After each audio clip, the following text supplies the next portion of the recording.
Welcome to episode 4 of the MidLegs podcast. Joining me as always, Maxton Brunke. I'm Carl Blalock. And as always, we'll start with a vibe check. It was a very good start to the week. Started 5-0 on the road. A little bit of a challenge at the end of the week. Ended up 5-2 though since our last episode. Max, how you feeling? I mean, baseball's a weird sport, isn't it? Because if we had recorded this episode after Tuesday's game, I think what I would have said would be vastly different than what I'm going to say today. Obviously, the back half of this Marlins series hasn't been great. Right now. Oh, sorry. We played all 4 games against the Marlins. I thought we had one more today. Oh yeah, no, it's Friday. No, we're out. 2-2 against the Marlins. The win against on Tuesday was really impressive. The runs given up weren't great, but it was a weird baseball game in general. There was a lot of runs getting across the plate in unethical ways. And so I felt like the vibes were really high. The bats were looking good. Sal Stewart's still absolutely fantastic. He leads all major categories at the moment. And the bats were hot. And then yesterday and Wednesday happened. What happened? Not really sure. I'll tell you what. I'm a little worried about Andrew Abbott. I don't think his stuff looks that great right now, especially for an ace. Outside of that, I don't know if I can complain too much. We're 8-5 with an okay roster. The bats still need some work. I was right about Cabrian Hayes. I wanted to bring that up too. He's been bad and he stayed bad this week. But man, let's talk about that Rangers series because I feel like that's where we're going to get a lot of the positive conversation out of this podcast. Absolutely. And I think that the biggest thing is you had Tuesday's high, and I think that Tuesday proved that this is a team that can be something special. And then we kind of got brought back down to reality a little bit. And that was mostly because the pitching kind of regained back to the mean. The offense has not been producing so far this year. And even though Tuesday, I mean, we got a win over Sandy Alcantara, even if it was because Marlins manager Clayton McCullough was an idiot and decided to pull him instead of trusting his guy, we'll take it. You got to win over Sandy Alcantara. I kind of chalked that up as a loss to begin with because you knew that he was going to do what he does, get out in front of the counts and strike us out a ton, and he really wasn't able to do that. We were able to be aggressive enough. We got him out of the game, and then we end up winning that game. But the biggest thing is the fact that the pitching, I think, was overperforming a little bit. And you even saw that with Brandon Williamson on Monday, and especially in that Rangers series. And I think they just kind of returned back to the mean a little bit on Wednesday and Thursday. The offense has to get going if we're going to have success. We'll get to that in a second. But let's go back to that Rangers series where we got a series sweep on the road at Texas. And, we did get a little bit of timely hitting on Friday, especially.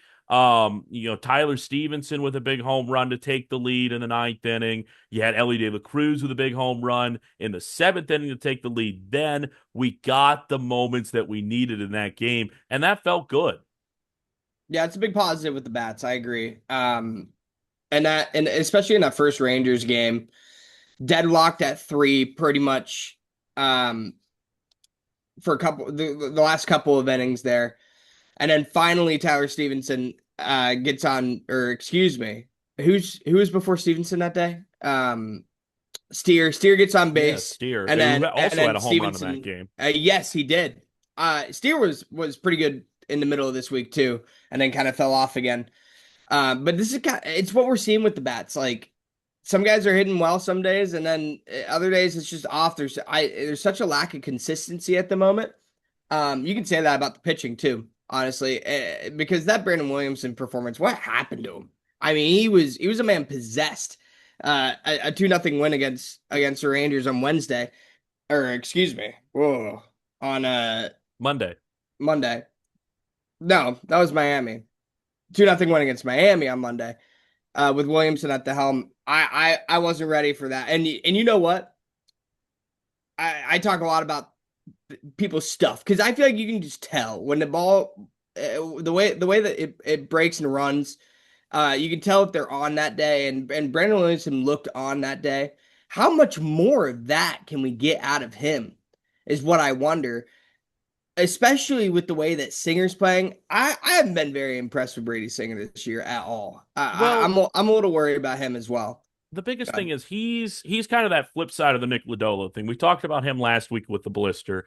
Singer is working through it, and I was reading some stuff from Reds on SI, and his velocity's not there because of that blister. And you're kind of seeing the downside of trying to work through that because his velocity's down. He doesn't look comfortable on the mound. He was able to grit it out the first time, really wasn't able to grit it out as much this last outing he had on Wednesday. And, you know, it happens. You know, he's trying to mm, work through something that is a little bit of a challenge to him.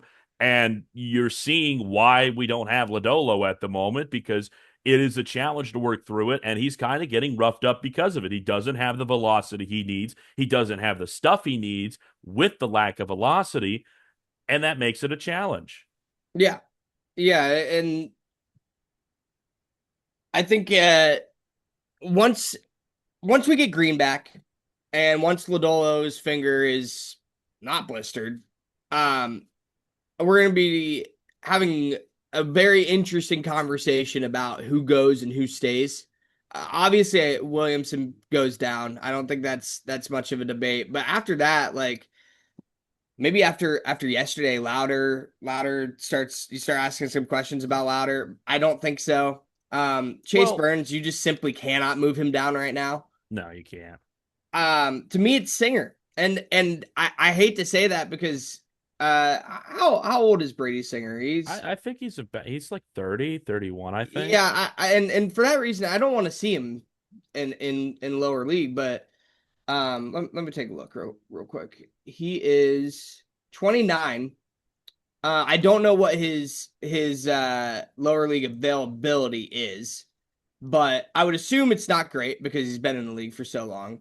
Um, Well, obviously it's not the ideal situation, but I you got to have both these guys, and at least with Hunter Green, you don't have to worry about that for months. Um, and we can move Brandon Williamson down and keep him there in case we have another injury, but yeah, it's concerning. I'm once again, not to pivot so quickly, but I'm once again very happy with the bullpen.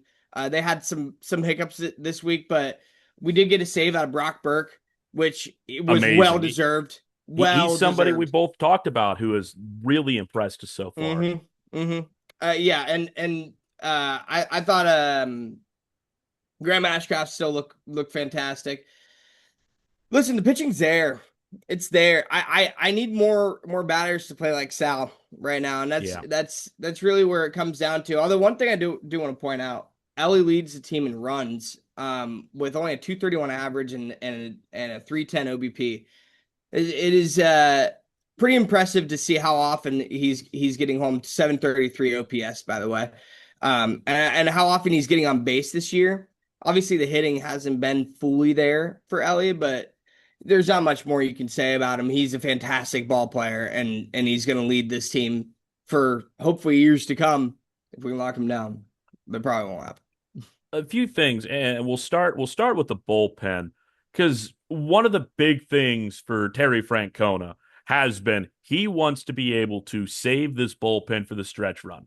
We've talked about it before, where it feels like he felt like last year, at the end of last year, it really kind of fell apart at the end, and he wants to keep that from happening again. Mm, But the issue is, I feel like there's been multiple times now where he's kind of just left relievers out to die to make sure that they, fit in there. I think he did it yesterday with Jose Franco. He did it on Wednesday with Connor Phillips, where Phillips struggled to get out of the sixth.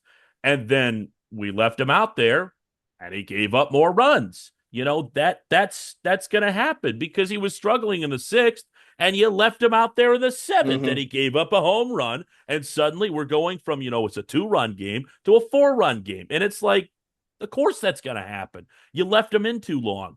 And I understand you want to save the bullpen, but at the same time, you got to keep it a competitive game. I know that the I bats agree. weren't working very well, but it's a 2-run game. You can figure out how to get Ellie on base and Sal to swat a home run. That's all you need to do. And, you can't do that when the run's a little bit longer, and when you're down 4 compared to down 2.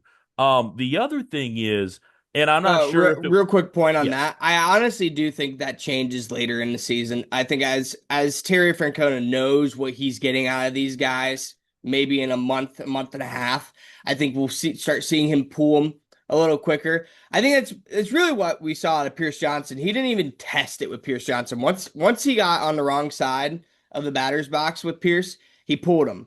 And I think that's because he knows what he's getting out of him. Once he knows a little bit more about what he's getting out of Connor Phillips, what he's getting out of Jose Franco, even Pagan, I hate to bring him up because he's a closer, but he hasn't been great this season. Once he knows a little bit more about what Pagan's all about this season, I think his decision making will change. Sorry, I just want to make that point.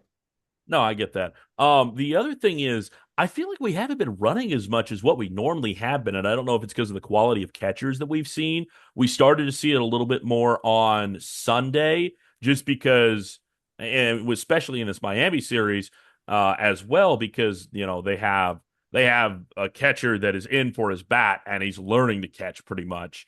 And so his pop time wasn't as good as what most other catchers are, and so we were able to run a lot better against him than what we had before. But before Sunday, when the Rangers had their backup catcher, and we really didn't run at all, and it was really surprising for a team that utilized the stolen base as much as we have over the last few years with our speed. We just didn't early in the A season. lot. And you know who's running the most right now is freaking Sal Stewart. He All keeps right. getting. I mean, like he's so aggressive on the base path. It's so interesting to me because I mean, I don't want to call him slow, but he's not rapid. He's certainly not Ellie speed, I bet Matt McLean's probably faster than them. So to see him running so often, like he's running more than McLean is. Obviously, McLean's not getting on base as often, but I think that is interesting. It's not like out of our game plan. It's just the wrong people are doing it right now. I don't know. The mistake with Ellie at third, and I think that was Sunday. Sunday's game. Yeah. Maybe that's got them tweaking a little bit, but I don't think so. I think it's more just they're not aggressive enough right now, or half this lineup's not aggressive enough right now. No, well, and you got to get on base to be able to do it. And Yeah, we're not getting on that's a base. big And when we problem, do get on right? base, we get the bases loaded and we leave them loaded. It's happened so uh, many times. I know it started the Wednesday game. I think it might have started the Thursday game, although 12:10 start is ridiculous. Like the, 12:40, I'm fine with. 1 o'clock, yes. 12:10 is too early to start a baseball game, in my opinion. a stat from yesterday that I read: 0 for 10 with RISP. And it's been that way the entire year. Yeah, it's been that way the entire year, but also this is a game that we lost 8-1. Yeah. So what would have happened? Maybe a win, but like we gotta score all of them. The pitching wasn't good enough yesterday, especially. I don't want Well, to speak too long on this because it I was wasn't the really watching, pitching, but but it also Louder didn't have the defense behind him, and that's been no. one of the biggest things. Um, Man, what happened to TJ Friedel? I know he looked terrible. He had a catch he should have had. He missed a cutoff on a wall that gave up the Marlins a run. You add that along with I don't know why Eugenio Suarez is very important to this team offensively, but he should not see the field. He No. should not see the field. He is our designated hitter.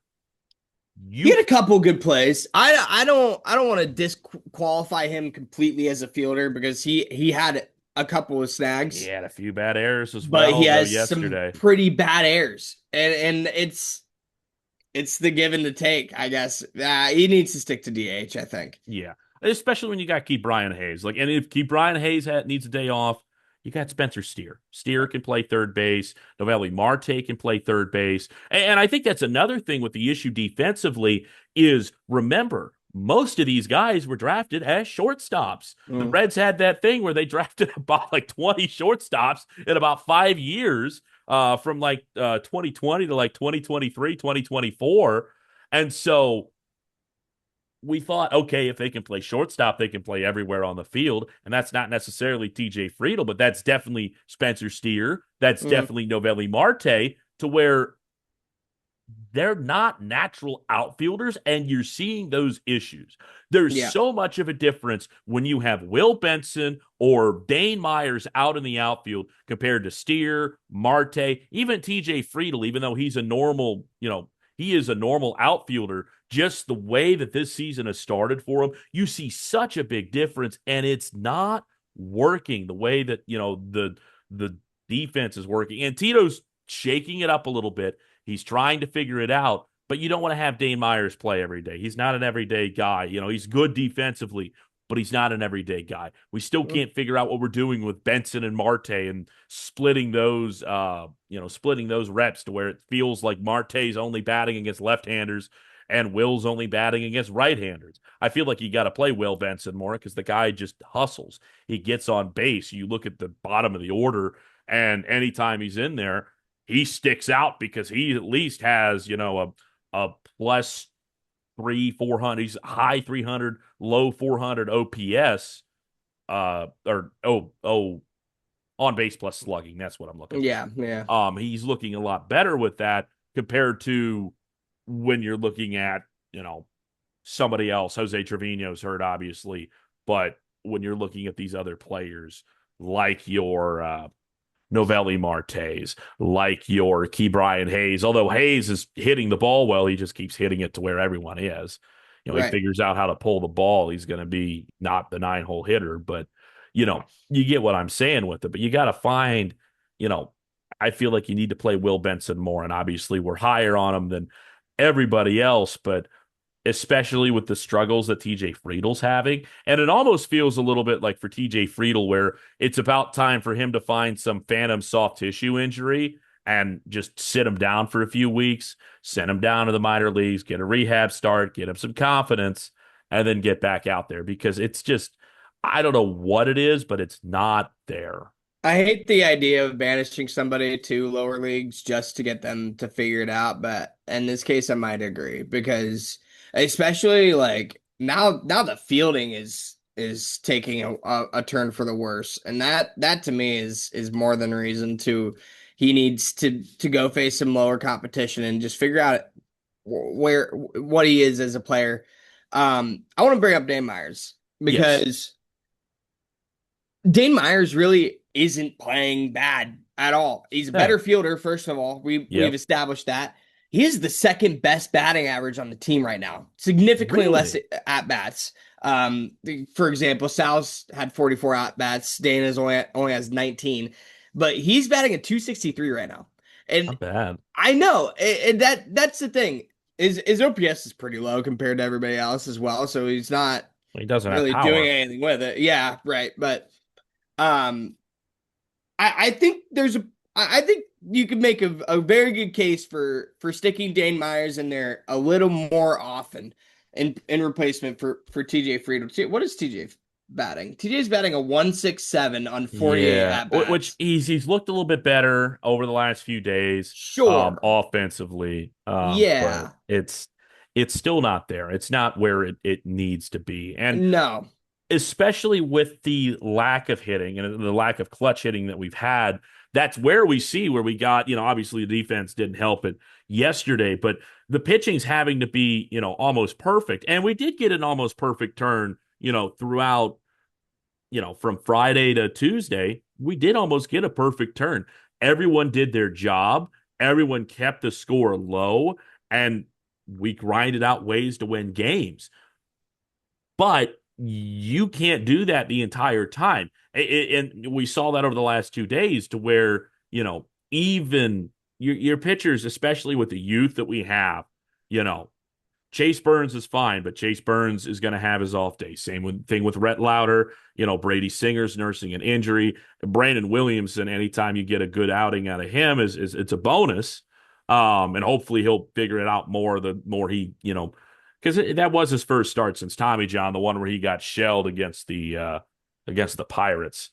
But you know, you got to get you got to get the offense rolling so that it's not they have to be. I think the perfect example for that is game 9 Sunday against the Rangers, where it was 1-0 for the longest time, and then Chase Burns stays out. He goes 6 innings. Tito keeps him out for the 7th, and he gives up a home run to tie the game to Jock Peters. And I understand why he wanted to do that. And like you need to have Burns lengthened to where he can get those 7 or 8 inning outings. That's fine.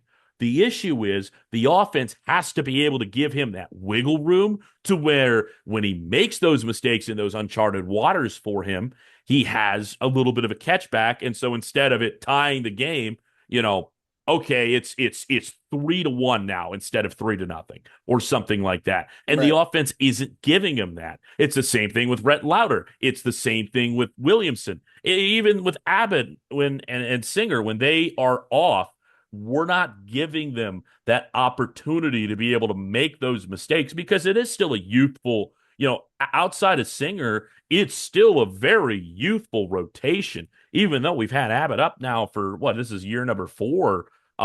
He's still only about 25, 26. He's young. He's still trying to figure this out. And so Is he that's really? one of the biggest things is we've got to be able to have the offense get going so that they have that fallback and they can do more of these things. Yeah. I'm gonna call myself out here because a point I wanted to bring up last podcast and I didn't was that I think Chase Burns should go another inning. I thought that I'd like to see him go 7 innings, and then the first time he goes to the 7th inning, he gives up a bomb to a guy that didn't have a hit all year. Maybe I was wrong on that front. Maybe 6 is his number. I want to point out something about Chase Burns so far, though. Chase Burns, sorry, I was on my batting page. Chase Burns has 16 strikeouts in 2 games played. He has 11 innings pitched. 11 innings pitched, 16 strikeouts, and only 1 earned run, and it was that bomb to Jock Peterson. This guy is outstanding. I'm really hoping, contrary to what you just said, that he doesn't have a bad game, that we see another month of this outstanding stuff, because I'll tell you what, he's pitching the first game of the series today against LA, and this Angels series is one we need to win. Yes. We need to come out with at least either 2-1 or a series sweep, because this team is not very good. They don't have Jorge Soler, one of their big bats, who is suspended for 7 games for 7 fighting. games. Fighting. Yeah. It's a must-win series for me. And it's a great opportunity to figure out some bats against what should not be a great pitching matchup. Let me go take a look at what we're expected to see. Kachanowicz? I don't know him. No. Klassen, Well, Soriano, Gray, it's and Molly. it's the Los Angeles Angels. If there's one thing that they have absolutely never had, it's pitching. No, They've ever. never had pitching. It was Shohei and everybody else, really, Exactly. for how many years? It was Shohei and Trout and everybody else. Let's be real. I mean, that organization is a shit show. Yes. Soriano on Sunday is going to be interesting, obviously, but outside of that, this is a great chance for the bats to get hot, man. Oh, I just realized today it's an Apple TV game. Which one? Oh, no. No. That sucks. I do. hate that. You know, it's fun. I get it for free with my crew membership. Oh, that's right. Isn't that cool? Yeah, especially now that they've backed that down. Yeah. And now it's just the base tier because that was one of the worst TV deals in sports history. Ever. And trust me, American sports have some bad TV deals. There are plenty out there right now. It was dumb when it came out because the whole point of the MLS, and you don't have a fan base, you can grow a fan base, but you can't grow it if you have to pay $100 to watch the games. Exactly. And you know what? I was a big critic of the MLB's TV deal for a long time until I actually got MLB TV this year. And Yeah. now I realize that Oh, it's $100 beautiful. for 182 games is really nice. Oh yeah. Oh my goodness. I mean, I tell you what, I was watching and I stayed up way too late watching it because it went to the 12th inning, but that Rockies Padres game last night, awesome. I loved it. Oh, I bet. I I bet. loved it. Oh yeah, because you have the MLB Oh yeah, TV. I don't have the Reds I TV. ponied up the extra $100 for it. It's Good for beautiful. you. I wake up every morning and they have the recap rundown, and I just watch 45 minutes of baseball highlights Oh yeah. every morning. I love that. I love being able to do, watch the games when I want to. I like having MLB Network, and you add that along with the fact that I've got like Sirius XM for basically free, Yeah. and I'm just sitting around listening to baseball. Like, yeah, that DoorDash, because what? You can't make a living off of radio anymore. And I DoorDash and I listen to Sunday Night Baseball every Sunday night. It's one of my new favorite things ever because you just have your AirPods in, sitting and listening to it. Oh yeah. I think the biggest thing is going to be on Sunday when we play Jose Soriano, who has looked incredible. 20 innings pitched, has a sub one whip, 21 strikeouts, Oh, 0.45. I just picked him up on my fantasy team though, so hopefully those numbers will God change. damn. But yeah, no, he has been incredible so far for the Oh. Angels. That's going to be a tough one. He'll match up against Abbott, but it's absolutely a winnable series. It's absolutely winnable to be able to get that, and hopefully they can do that. And then next week after that, we've got San Francisco, which A the good Giants Giants haven't team. looked incredible either. So, hopefully those are two winnable series. And two series is I feel like you got to be able to win. You got to be able to string together some series victories. And I mean, what right now we lost the one to Pittsburgh, but we won. We swept Texas. We split Miami. Especially the San Francisco series. Even though I don't know if San Francisco is going to be in the playoffs with the tiebreakers, I was listening to the Mets last night. They were playing the Diamondbacks, and one of the big things with them is when you're playing these National League series, you only get 7 games against your non-divisional opponents in the National League anymore. It makes it so important that you have to win those season series especially if they're going to be in playoff contention. Because that's how we beat the Mets last year to make the playoffs. We were tied with the Mets. We beat them in that September series. These games, these series is against San Francisco. The series is against Washington, against Philadelphia, come up in the middle of May, and the Yeah. Mets again. Those are going to be some really important series that we have to be able to win. We have to be able to win those series in Yeah. case we need the tiebreakers. I think that is a great point. Because you're right. It directly affected us last year with the Mets series, especially with how close we were with the Mets all season long. I want to point out something. I think this is a good San Francisco team. They've kind of gotten shelled a little bit, but Phillies, Mets both at home, and then at San Diego. Kind of a difficult schedule. And then the Yankees to start the year. Um, that's a difficult schedule. They went 0-3 against the Yankees. That makes sense. They lost 3 against the Mets. Um, I think that they got a lot of talent. The bats don't look like they're hitting very very well. And then back to Soriano real quick. Um, he had 10 Ks in the game against Atlanta. Atlanta's not fantastic, No, but that's insane. Um, Pitched a 2-0 shutout against Chicago and a 3-0 shutout against Houston. Those are two okay teams. Chicago doesn't look great, right? Or excuse me, the Cubs don't look great right now because PCH isn't or PCA I don't care. PCA. We don't respect him. I don't care to I name him don't correctly. care for him. He's not hitting very well. He's not playing No, very well at all. because he's not good. And they lost Kyle Tucker. So I think that team's going to take a big step down. I don't want to downplay these guys, but I feel like that's a winnable game. It's It going to be Abbott absolutely against is a winnable Soriano. series. This is a big week, I think. I would like. I think LA is more of just a prove it series. We just got to prove that we're better than them. There's absolutely no reason we should be losing that series. And then San Fran's gonna be a really nice test. They got uh Robbie Ray on Tuesday, and then Tyler Malley on Wednesday. Oh yeah, It's I forgot he's a really, Giant. I know he's kind of a journeyman at this point. I I feel like know, he's yeah. everywhere. Um, those are really good tests to see if we are really a playoff baseball team.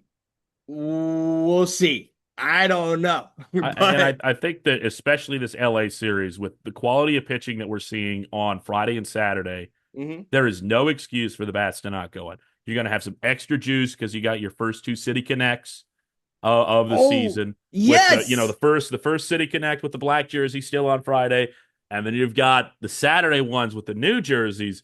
Those are going to be big opportunities, some extra juice. You got to be able to take advantage of that yeah. and get the hitting going, and I think it's a perfect time to get it going. And we'll close the show with talking about them. I'll let you go first. I love them. I love them. Both those series at home, so it's a big opportunity. By the way, I just want to mention that. But I love the jerseys. I really do. I'm all for simplicity. Like I love that this jersey is just solid red with the Oh yeah. red script. I absolutely love this jersey. I love this the Black City Connects because it's just the font of Cincy and dark black. Mm-hmm. The pinstripes, I agree with you. I think they could have gone a little harder. Like they could have made them true print pinstripes. And But that's my issue with it is the whole point is you've got the pinstripes, you got the vest. Could you tell that yeah, was a vest? No, no. it doesn't look. You I can't tell couldn't. the difference between the color of red. Maybe it'll look different on the field, but in the studio, no, you couldn't tell the difference. If you were gonna go with that, you needed to have bolder pinstripes and actual black sleeves. I Yeah. also, and I know there wasn't much you could do with it. I hate the red pants. I hate it. We look like a hot dog. It No. makes me want a hot dog I real don't bad, agree. Brunke. It I don't makes me want a agree. hot dog real bad. We look like those like red dyed Franks. What I would you don't like preferred? them. We look like we should be on a roller at 7-Eleven that'll give you massive diarrhea. That's what it looks like. I don't like that. So you I just don't think it like looks you don't better. like I the think it looks better hue? if you have like the if you have the black shoulder for the vest and it actually looks like that and you bolden the pinstripes. I think that it would have looked a little bit better and not look as much as a hot dog. But I don't like the red pants. I didn't What's like them wrong? when we made What them for the color pants would you have 2019. liked? Huh? What color pants would you have I don't liked? know. Maybe black. I feel like black would have worked a I little bit think better. I think I mean, I understand why they went with the red pants because again, it's the same question you're asking. What else would work better? I understand why they went with the red pants. That doesn't mean that we don't look like hot dogs. We look like we hot dogs, Brunky. I don't think we look like hot dogs. I think we're the only team in MLB that can get away with a color rush. A red I mean, chromatic they're color trying. rush. They're trying. They're I trying. I listen, I'm okay with it. But especially because the logo makes everything else pop with how different it is. Yeah. It's a great design, it's got great colors. You can go solid red for the rest. I do agree with I would have loved everything red with just the end of the sleeve Well, you have blacked out. like what the old like 2000 early 2000 uniforms were, where you Yeah. have like the red with the black sleeves. Yes. Yeah. That's Yeah. that's what it needed. And A we little bit didn't of a get that. nostalgic factor. I agree. Yeah, I think that was one thing that was needed, but yeah, no, I think we look like I was trying to look up what brand had like those like deep red hot dogs, and I guess it's just a few whatever because I, Can you I thought say there was like can you say Smokies hot Red dog Hot. for I me thought again? Say it hot one more dog, time. hot Dude, dog. you got some New York in there. No, okay. You know whose fault it is. I used to work at a radio station we've got in Athens. You know this, and if anyone in Athens knows Larry's Doghouse, great place. Yeah, Great yeah. ice cream, great food. Love the place. When I worked at the radio station, they advertised a lot with us. And we had this New Jersey guy by the name of Connor Mills, voice of God. Oh, He was a wrestler. He golden was like voice. 5'2". Oh my goodness, his Best voice was radio voice I've ever heard. incredible. And you Absolutely. have a pretty good one. Oh yeah. But the thing is with Connor is Connor did the Larry's Doghouse commercial. And so he always said Larry's Doghouse. And with that New Jersey accent. Yeah. And so Yep. that's I picked that up and now I just always that's how I say hot dog. So Hot dog. Yeah, you took it straight from the oh yeah. East Coast, Oh, man. well, I mean, That's what? They have a special on Wednesdays, and like every single Wednesday, I heard it like almost every 30 minutes when I worked as a DJ. Like you're gonna yeah, have that. yeah. Very true.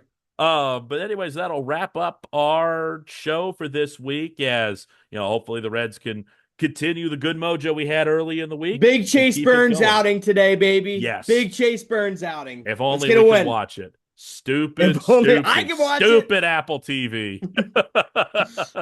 Anyways, that'll wrap up our episode. Hope you join us. Please follow, like, subscribe, and follow us on our other social media platforms, Maxton's Twitter, and of course, my TikTok and Instagram at Blalock Media. We'll hope to join you next week after a good Reds week.